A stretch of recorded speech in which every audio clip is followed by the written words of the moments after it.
If you are our fan, you will notice that Xiaomi 13 has been shown in so many of our videos. Yes, I'm really in love with this phone, and I've been using it since it went on sale until now. I can be sure of one thing. Nobody knows Xiaomi 13 better than I do. As a reviewer and a deep user of a Xiaomi 13, I'm pretty sure that Xiaomi 14 is the best choice for smartphone lovers if you can live with the design. If you want to experience the Xiaomi 14 before the global version goes on sale, you can check the link down below the video. Geek Wheels will be delivering the phone to many countries across the world. I've always been a firm believer in the idea, if something needs to be carried around, then it should be as small as possible. My EDCs are all gadget. For example, the iPad mini 6, 33-watt pocket power bank, 65-watt PD charger, and even the cables I use are 50 meters in length.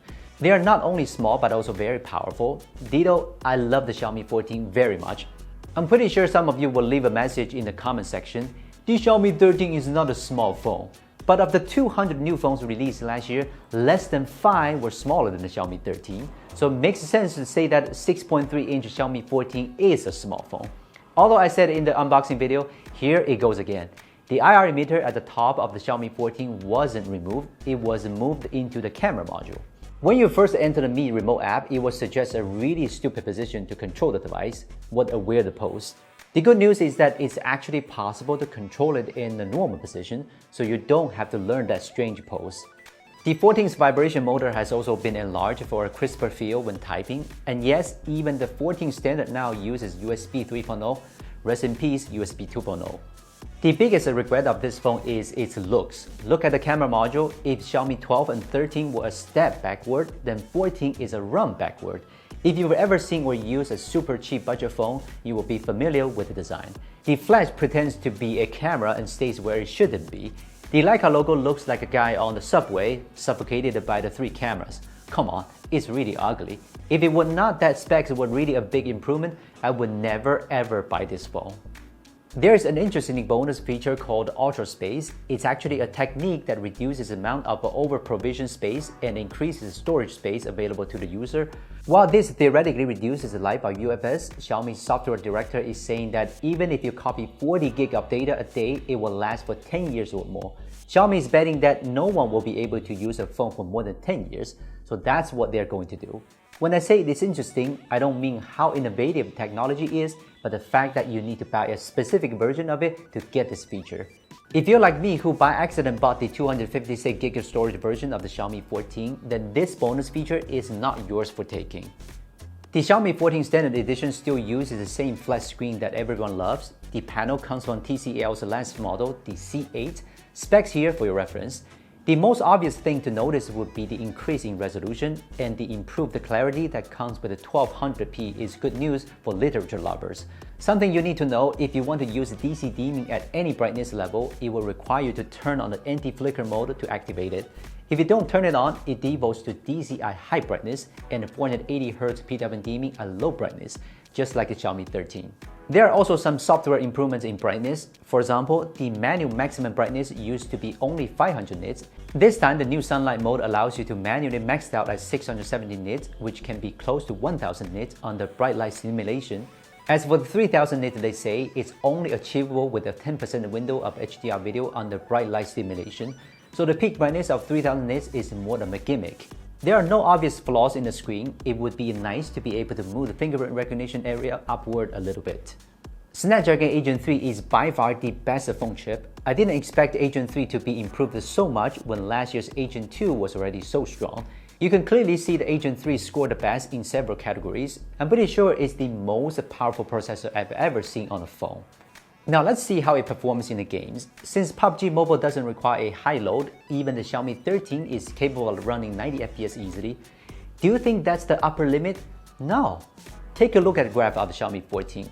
I'd admit the straightest line I've ever seen in my life is this Xiaomi 14 PUBG frame rate graph. It's really awesome. The power consumption and the temperatures are lower, suggesting that the new Snapdragon chip is coping with light load apps much more easily. The Genshin Impact's results aren't as impressive as PUBG Mobile's, but they are still much better than the other 8 Gen 2 phones.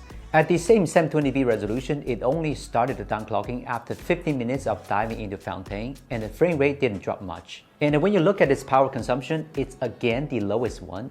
With such an excellent gaming experience actually realized on a smaller phone, I'm already looking forward to seeing if the gaming experience on the bigger Xiaomi 14 Pro will be better or not. Previous Xiaomi phones could run Genshin at 864p resolution, but this time the Xiaomi 14 can even run at a 1200p resolution. Look at the characters, how clear they are. Unfortunately, the frame rate is limited to 30 at this resolution, so when is Xiaomi going to open up the 60 FPS option? I think the Agent 3 can afford to go even higher. By the way, this year's Agent 3 no longer supports 32-bit software at all on the hardware side. While I agree that 32-bit apps should really be phased out, it's inevitable that some people still need to use them. Xiaomi helps you convert 32-bit app to 64-bit by software side, so what you can continue to use that old apps. If you got a Xiaomi 14 and still can't install some old apps, it's mostly caused by Android 14 and HyperOS not supporting target SD version below 23 apps. It has nothing to do with Agent 3.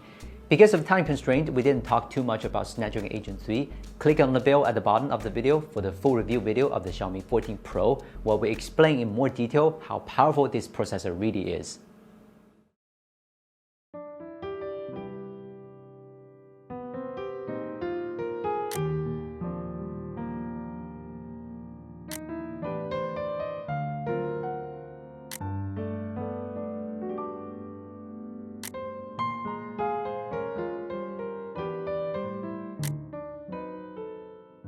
There's a trivia about Leica mode on Xiaomi phones. The Leica colors are actually different for each model. In the Xiaomi 13 series, the 13 Ultra has the most attractive Leica authentic colors, while the 13 Standard is the worst one.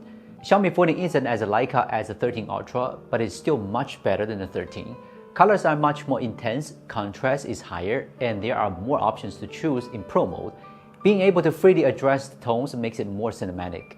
What's more, all the drawbacks I mentioned in the 13 Ultra camera test have actually been fixed in the 14's standard version. For example, the metering preference can be adjusted to average. That way, you won't suddenly increase the exposure because a phase is detected. That makes the photographers like me very happy. The Light Hunter 900 is a new sensor customized by Xiaomi and OmniVision, with the main selling point being the excellent single-frame dynamic range. Unfortunately, it's not very noticeable and only looks a bit better than other phones at night in auto mode. Over the dynamic range, I love the performance of its 2x zoom. Thanks to the increased size of single pixels, you can get sharper photos in low light. After testing hundreds of photos, I realized that the main camera's improvement wasn't that big. The other two camera boosts as much more impressive. Thanks to the better sensor, the image quality has been improved all around. Whether it's sharpness, noise, or color accuracy, it's much better than 13. I don't need to tell you much, just to look at the sample photos to see the difference between them. The telephoto camera on the Xiaomi 14 is the same as the one on the 13 Pro, with the closest focus distance of only 10 centimeters. You can take macro photos with it, and the background bokeh will be even better than photos taken with the ultra-wide camera. If you're fed up with the rear camera of the Xiaomi 13 like me, then switching to the 14 would be a good option. I usually don't talk much about the front camera of the Xiaomi phone because they never pay much attention to the front camera, but this time they have changed. The Xiaomi 14 has tweaked the portrait, and the changes are mainly in the skin tones. Skin tones will look healthier than the Xiaomi 13's, and there will be improvement in clarity. Most importantly, the front-facing camera will finally be able to record videos at 4K 60 FPS and with the EIS support. As for the video quality of the front camera, I'm now shooting it on the Xiaomi 14. Now I'm next to the road and there are a lot of cars making some noises. So are you guys satisfied with the footage and sound quality? Let me know by leaving a comment. The video recording from the rear camera is also good, stable, clear, and works well like many flagship phones. This time in the 4K 30 FPS video recording, you will also be able to freely switch between the three cameras. The wired charging power of the Xiaomi 14 is 90 watt, while it looks like a big upgrade, but actually is not significant. The charging protocol hasn't changed much either and is still a USB-A port. Since the front-facing camera, USB transfer speed, and ultra-wide camera have all gotten better, I mean, why not make a USB-C port on the charger in the next step? Battery life has also been improved a little. Since the battery capacity is bigger and the processor is more power efficient, it makes sense that the battery life will get better. Please don't expect too much though, after all, it's just a 6.3-inch phone. Here's my phone usage on the day I did a camera test, which lasted 11 hours on 90% power. Because using the camera is very power hungry, it doesn't look as power efficient as I thought it would be. But trust me, it has enough battery to last a day if it is in the daily use. As we mentioned before, I should talk to you guys about HyperOS right now, but in order to post this video as soon as possible, there's not a lot of time to really dive deep into it, so I'm not going to talk too much about the new system right now. The only thing I'm going to say is that GMS works fine on the Xiaomi 14 and Telegram installs without any problem. So here's no need to worry about some software being banned yet.